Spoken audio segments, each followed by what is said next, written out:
Salí a la calle. Soplaba un viento frío y húmedo del oeste. Un barro helado atravesaba la suela de mis zapatos. Dos compañías de Junker, rígidos dentro de sus largos capotes, subían por la poscalle, cantando a coro una de aquellas vigorosas canciones que los soldados entonaban en otro tiempo bajo el zar.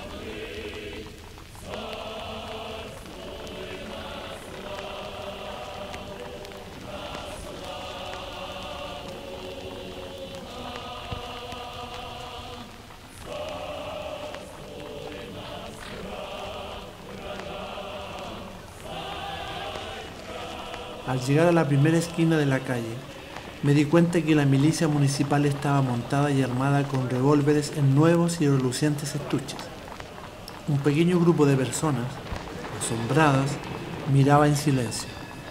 En la esquina de la Nevsky compré un folleto de Lenin que pagué con uno de los timbres que servían entonces de moneda menuda. Pasaban los tranvías como de ordinario, con sus racimos de ciudadanos y soldados, cuyos prodigios de equilibrio hubieran hecho palidecer de envidia al acróbata Teodoro Pechons. En la acera, desertores vendían cigarrillos y pepitas de girasol.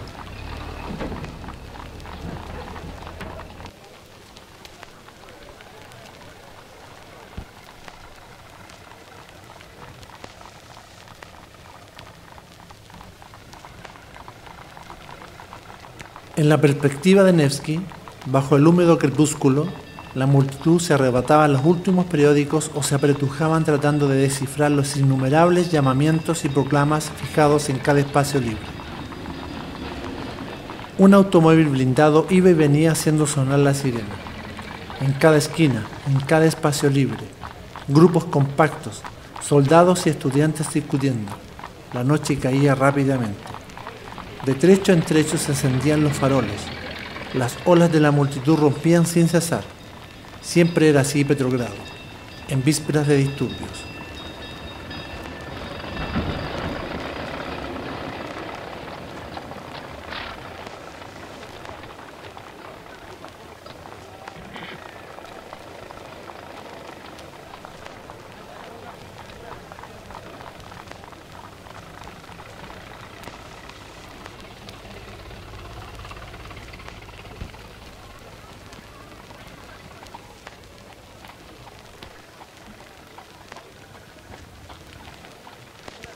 La ciudad estaba nerviosa, se estremecía a cada ruido seco.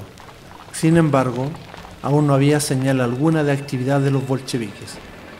Los soldados permanecían en sus cuarteles, los obreros en las fábricas.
La Revolución de Febrero sorprendió a los diferentes partidos revolucionarios en completa confusión y sin dudas se vieron considerablemente sorprendidos por el profundo carácter social de la naciente revolución.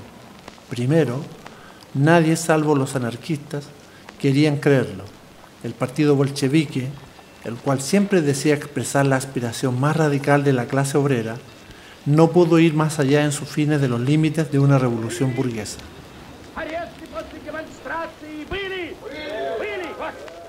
Видите? Результаты этой злостной агитации, игры с огнем, вместо того, чтобы расти, накапливать силы, развиваться, чтобы когда-нибудь предъявить грозный счет врагам. Вы. Fue como un relámpago caído del cielo, alumbrando la oscuridad. Los camaradas dirigentes que se encontraban en Rusia solo podían ir al compás de los burgueses. Oh, qué falta nos hacía Ulianov. Llegó y las cosas se pusieron en su lugar. De igual manera, con Trotsky, no lo veía desde 1905.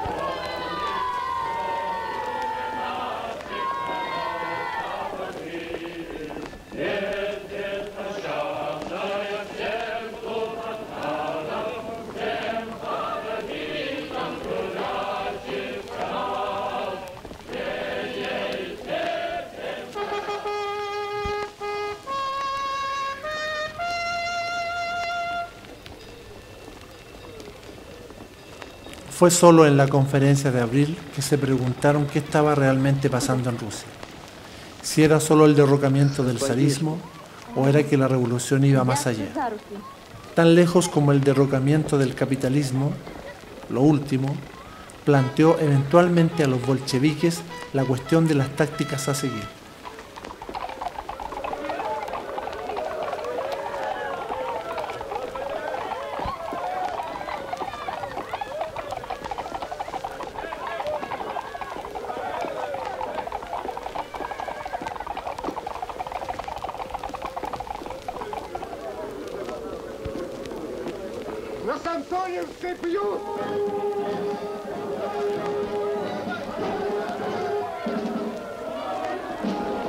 Lenin tomó conciencia antes que los otros bolcheviques del carácter social de la revolución y enfatizó la necesidad de conquistar el poder. Desde la escisión del partido en mencheviques y bolcheviques, siempre me pareció Lenin quien en verdad representaba el alma del pueblo, de los obreros en su lucha por aplastar al zar y al capitalismo.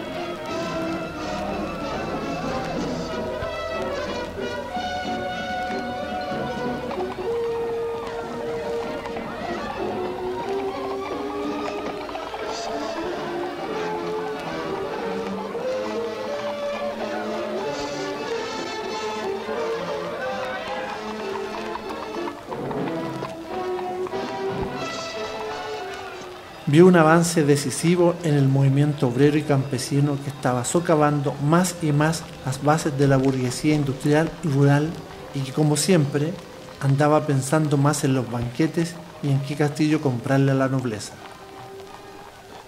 Un acuerdo unánime sobre estas cuestiones no podía ser alcanzado, ni siquiera hacia los días de octubre.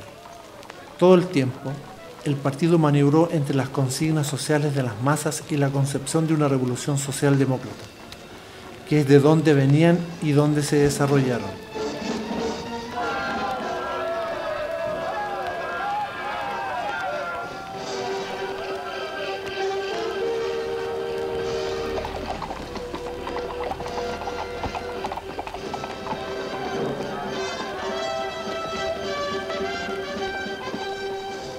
Sin oponerse a las consignas de la pequeña y gran burguesía, por una asamblea constituyente, el partido hizo lo mejor por controlar a las masas, pretendiendo mantener el paso con ellas, el cual era cada vez de un tranco más largo. Esta siempre fue la consigna del partido, nunca alejarnos de la masa. Ella, con el tiempo, nos daría la razón.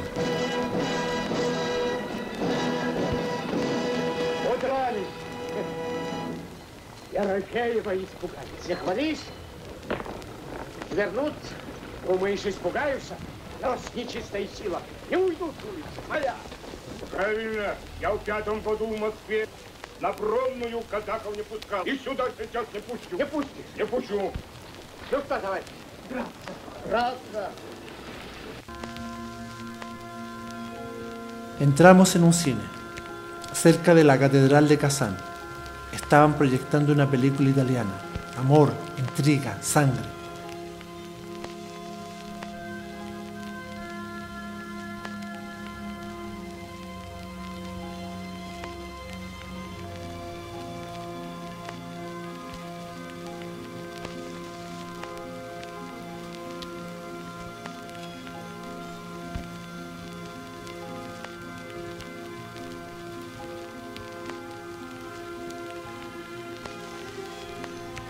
En las primeras filas, soldados y marineros clavaban en la pantalla sus ojos asombrados de niños, totalmente incapaces de comprender el porqué de toda aquella agitación, de aquella violencia, de aquellos crímenes.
Como ocurre siempre en semejantes periodos, la pequeña vida convencional continuaba su curso, ignorando lo más posible la revolución.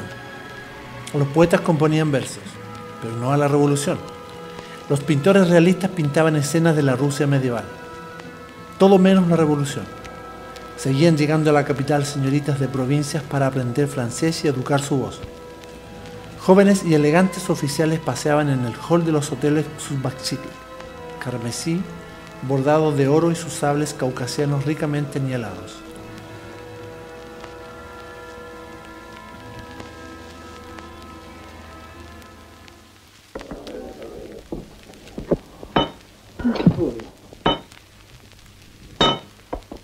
Пани столбы!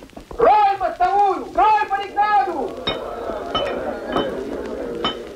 Llegamos a la plaza de la Snameskaya, sombría y casi desierta, y dando vuelta a la tosca estatua de Trubetskoy, nos metimos por la amplia avenida Nevsky. 3 hombres, con los ojos fijos en las ventanas, estaban listos para disparar. A nuestro paso las gentes corrían a recoger las hojas.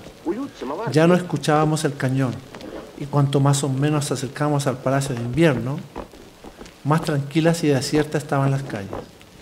La Duma municipal aparecía brillantemente iluminada. Un poco más lejos, distinguimos en la sombra un tropel y una línea de marineros que nos ordenaron furiosamente que nos detuviésemos. El motor amortiguó la marcha y descendimos.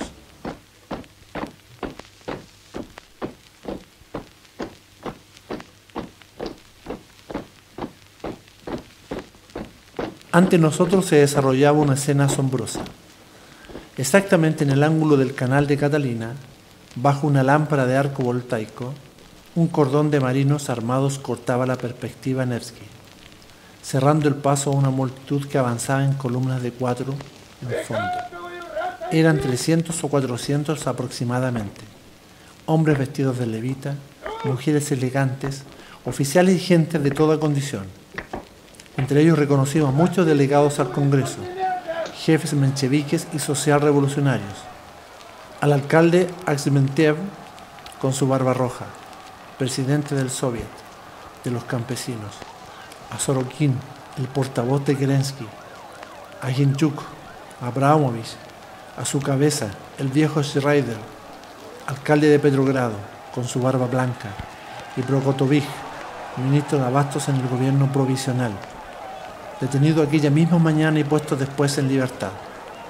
También avisté a Malkin, corresponsal de Rusia Daily News.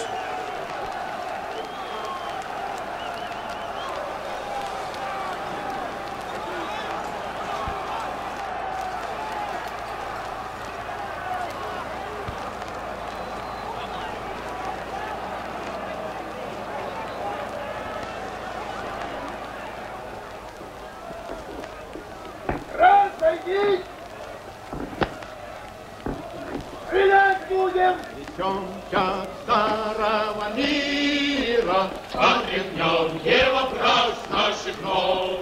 Нам он не не надо знакома кумира, ненавистен царских чертов. Мы пойдем к нашим страждущим братьям, мы к голодному люду пойдем. Прекратить пение! Молчать! Мы его позовем. Давай, поднимайся, рабочий народ. Иди, согревают колонны. Раздайся несчастный народ. Вперед! Кулаки помочишь разных формы, просвещают тяжелый крутой. Нам жалеют обжоры, мой последний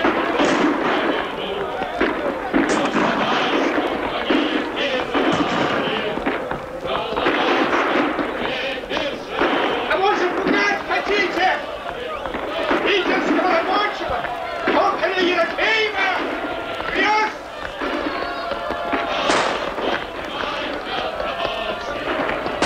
Я же пугаешь? Чистая сила. Я 26 лет.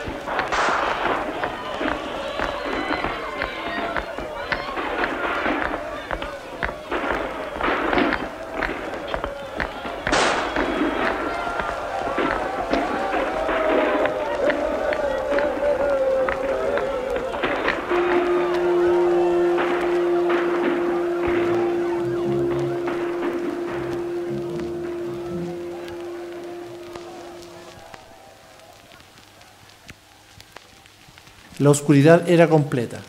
Solo se divisaban los piquetes de soldados y guardias rojas, que vigilaban celosamente. A la altura de la catedral de Kazán, en medio de la calle, se encontraba un cañón de campaña de 3 pulgadas, descansando en la posición donde lo había dejado el retroceso del último cañonazo, disparado por encima de los tejados. Bajo todas las puertas los soldados charlaban en voz baja, con las miradas dirigidas hacia el puente de la policía.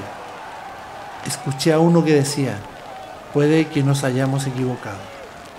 En las esquinas de las calles, las patrullas detenían a todos los peatones. A pesar de hallarse formadas por tropas regulares, las mandaba siempre, detalle interesante, un guardia rojo.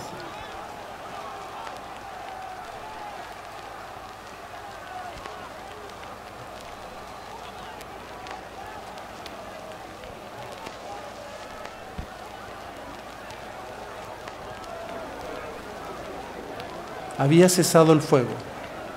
Al llegar a la moscaya escuchamos a alguien exclamar: los Junkers han solicitado que se vaya en ayuda de ellos. Se oyeron voces dando órdenes, y en medio de la densa noche distinguimos una masa sombría que se ponía en marcha, rompiendo el silencio con el rumor de sus pasos y los ruidos metálicos de sus armas. Nos unimos a las primeras filas.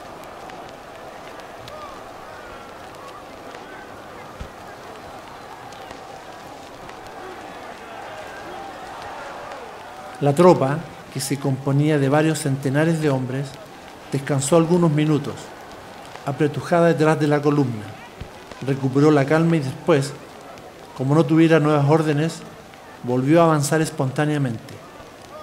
Gracias a la luz que brotaba de las ventanas del Palacio de Invierno, yo había logrado distinguir que los 200 o 300 primeros eran guardias rojas, entre los cuales se hallaban mezclados solamente algunos soldados.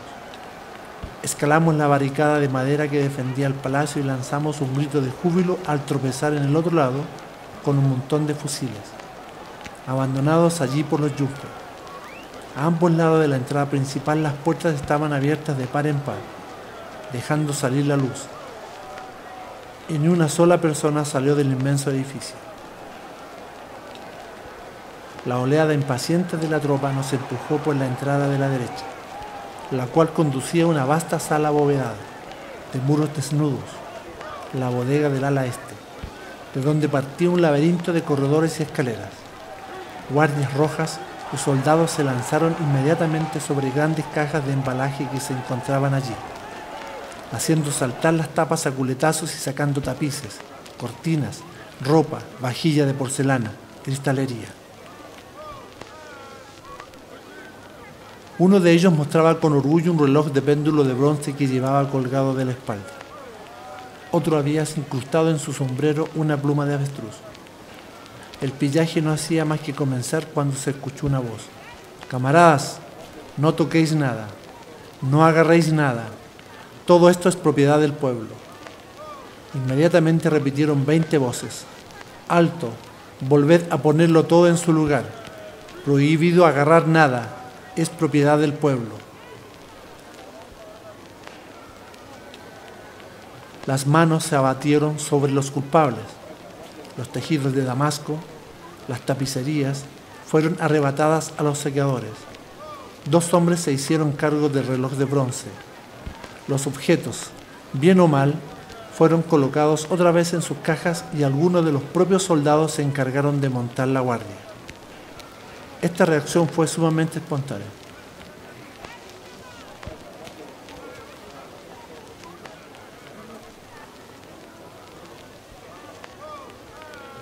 Los objetos, bien o mal, fueron colocados otra vez en sus cajas y algunos de los propios soldados se encargaron de montar la guardia.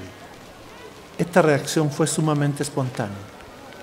En los corredores y las escaleras, debilitadas por la distancia, se escuchaba repercutir las palabras: disciplina revolucionaria, propiedad del pueblo.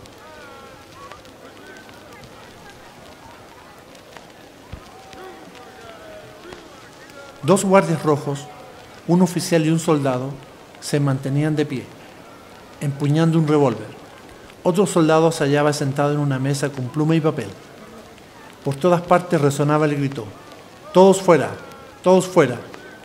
Y poco a poco toda la tropa comenzó a franquear la puerta hacia el exterior, empujándose, refunfuñando, protestando.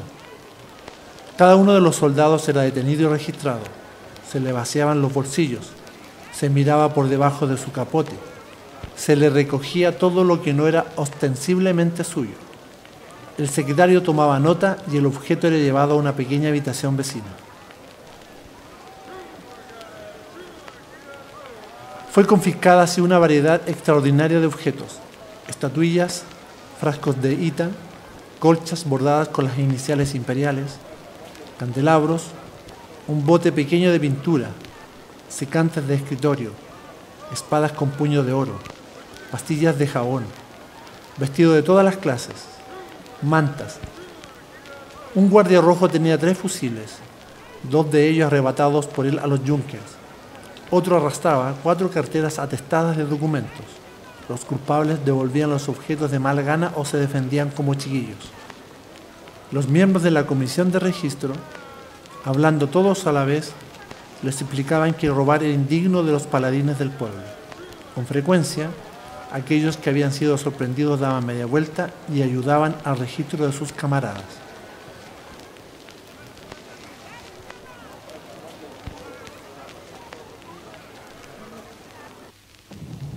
Al acercarse el otoño, sentimos en Petrogrado, ciudad del frente, que el peligro renacía, tal vez mortal esta vez.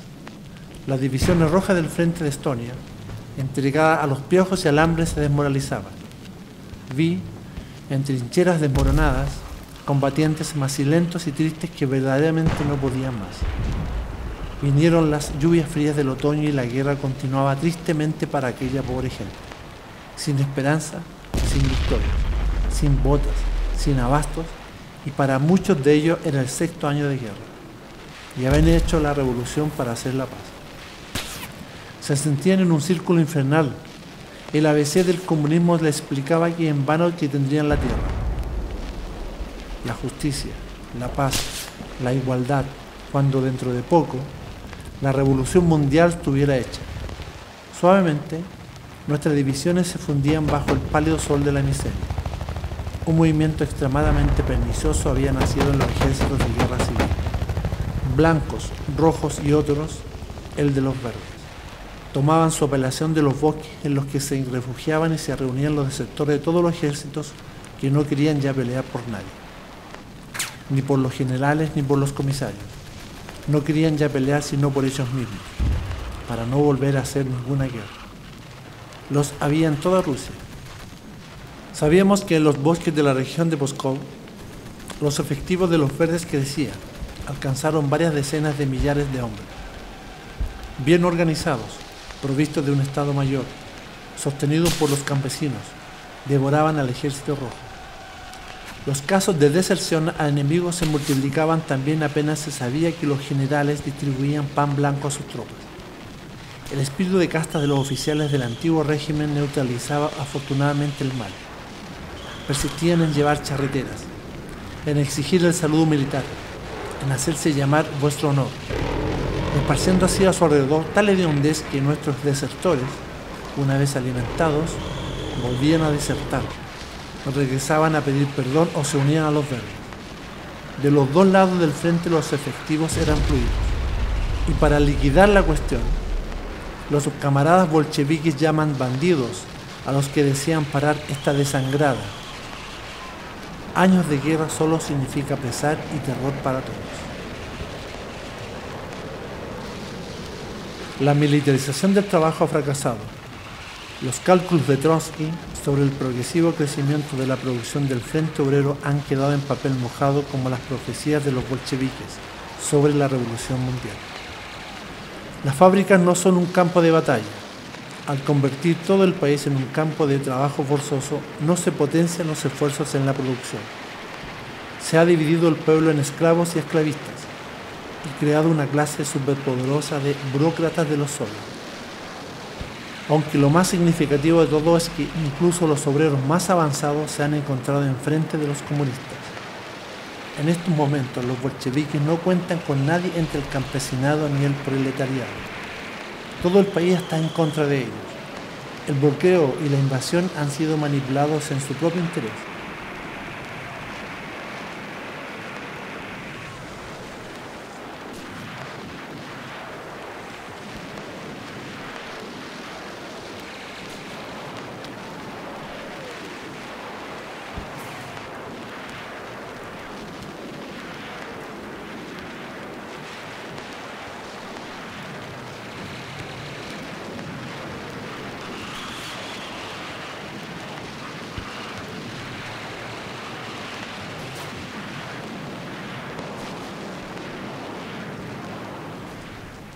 Los bolcheviques necesitan de una guerra para mantenerse en el poder.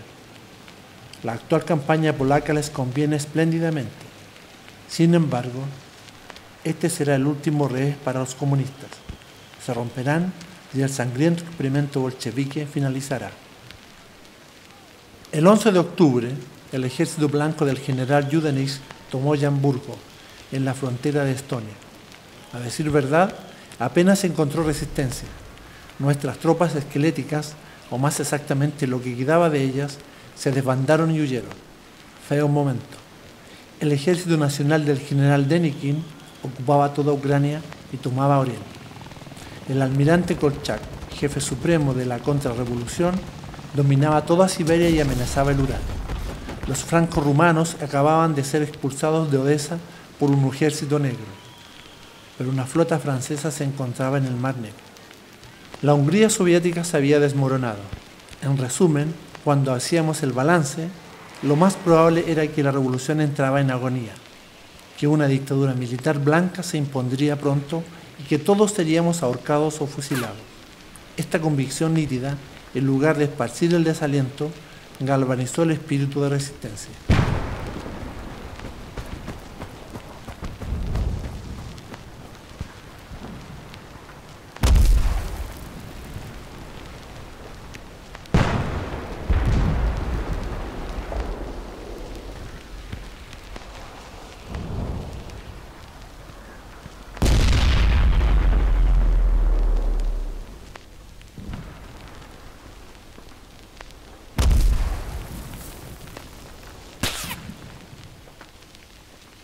Vladimir Osipovich Mazin hizo como lo había escrito, renunció al mando, recogió un fusil, formó un pequeño grupo de comunistas e intentó detener a la vez la derrota y el enemigo. En la linde de un bosque fueron 4 rabiosos, uno de los 4 era su ordenanza que se había negado a abandonarlo. Estos 4 libraron solos el combate contra la caballería blanca y murieron. Unos campesinos nos indicaron más tarde el lugar donde el comisario había disparado sus últimas balas y había caído. Lo habían enterrado. Trajeron a Petrogrado 4 cadáveres calcinados por la tierra, uno de los cuales, el de un pequeño soldado derribado a culatazos, con el cráneo hundido, hacía todavía con su brazo rígido el gesto de protegerse el rostro. Reconocí a Massin por sus uñas finas. Un antiguo presidiario de Schusselburg lo reconoció por sus dientes. Lo pusimos en la tierra en el campo de Marte. Fue después de la victoria en la que me parece que ninguno de nosotros creía ya.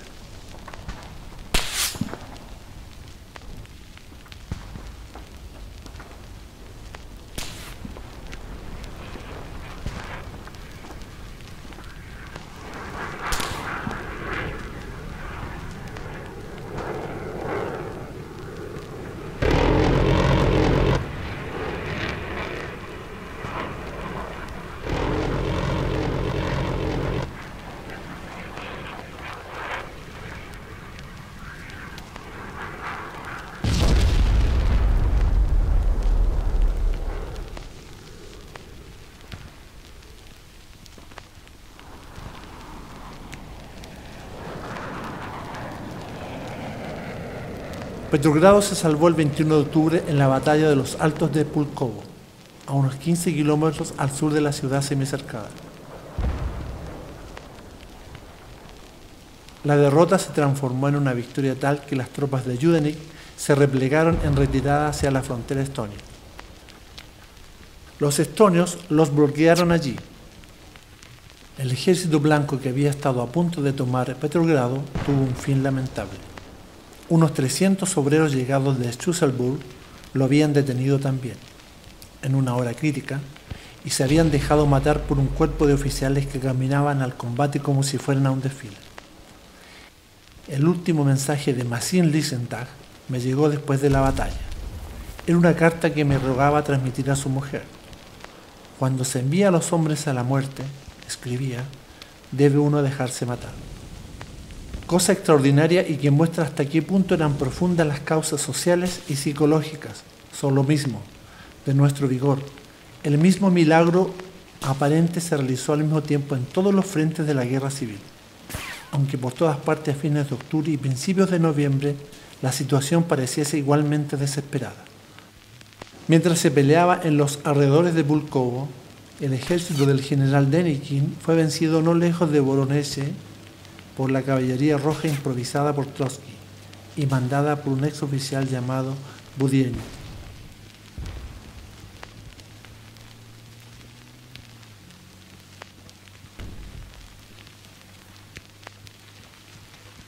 La guerra civil parecía a punto de terminar. El ejército nacional del general Denikin huía a través de Ucrania, donde serían masacrados por la Magnovichina. El del almirante Kolchak, acosado por los guerrilleros rojos, se replegaba hacia Siberia. Luego, un camarada antiguo como yo, Mesnikov, un dolor de cabeza para la jefatura, se encargó del duque Miguel. Él representa la verdadera voz que está siendo silenciada, el reclamo justo de los trabajadores. La idea de una normalización empezó a abundar, cada vez más, en el partido.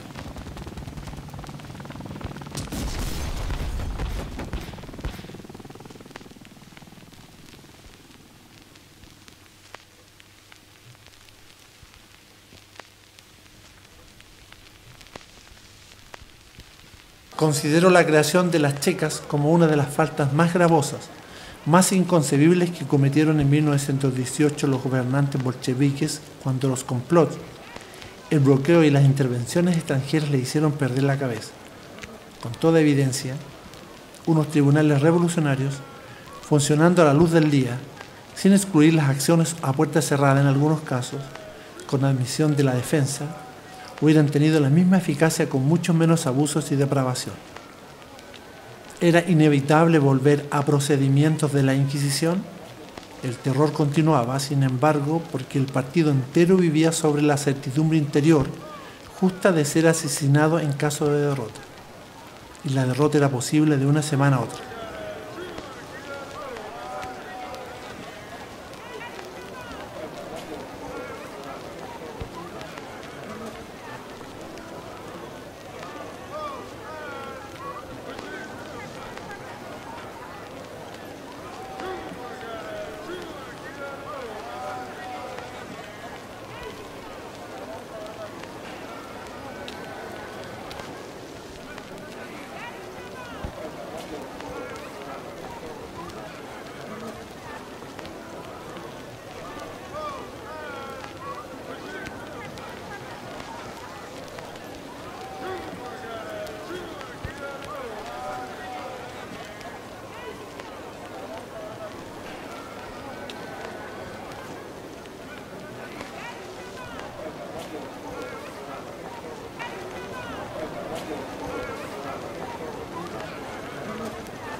Conozco a algunos de esos hombres.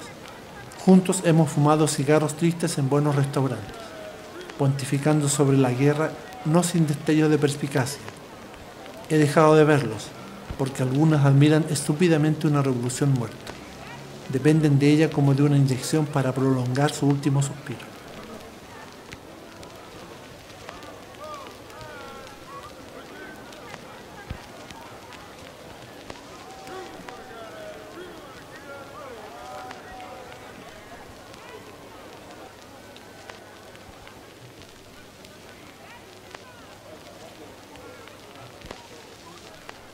Grises son los días que pasan. Uno a uno han muerto los rescoldos de esperanza. El terror y el despotismo han aplastado la vida que nació en octubre. Los lemas de la revolución han sido pisoteados, sus ideales ahogados en la sangre del pueblo. El alma de la revolución es ahora un alma muerta. Como la novela de Gogol, la vitalidad de ayer está condenando a millones a la muerte. La sombra de hoy cubre como un manto negro el país. La dictadura pisotea a las masas bajo sus botas. La revolución ha muerto. Su espíritu clama en el desierto. Ya no hay nada que se pueda hacer. Solo se vislumbra una nueva revolución que tengamos que encargarnos nosotros. El tiempo ha puesto en su lugar a los bolcheviques. La hipocresía debe ser desenmascarada. Han salido a la luz los pies de barro del ídolo que ha seducido al proletariado internacional, llevándole a terribles falsas esperanzas. El mito bolchevique debe ser destruido. He decidido abandonar Rusia.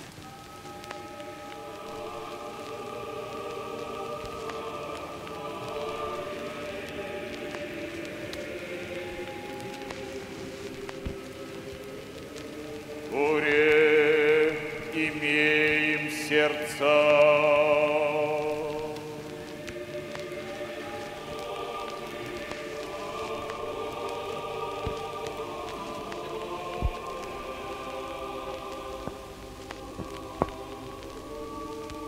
Благодарим Господа. Достойно и праведно Тебя петь, и Тебя благословить, и Тебя благодарите. Тебе поклоняйтесь на всяком месте владычества Твоего. Ты бы и Бог неизреченен, недоведан, невидим, непостижим. Присно сый, так как Ты сый, единородный Твой Сын и Дух Твой Святый. Ты от небытия в бытие нас привел, и отпадшее восставилось и паки, и не отступил, и вся творя донде же нас на небо возвелось, и царство Твое даровалось и будущее. О сих всех благодарим Тебя, единородного Твоего Сына и Духа Твоего Святаго, о всех их же вемы, их же невемы, явленных и неявленных благодеяниях, бывших на нас. Благодарим Тебя о службе сей, и уже от рук наших приятий изволил Иси, аще предстоят Тебе тысячи архангелов и преангелов, херувимы и серафимы, стокрыватели, негатители, возвышающие.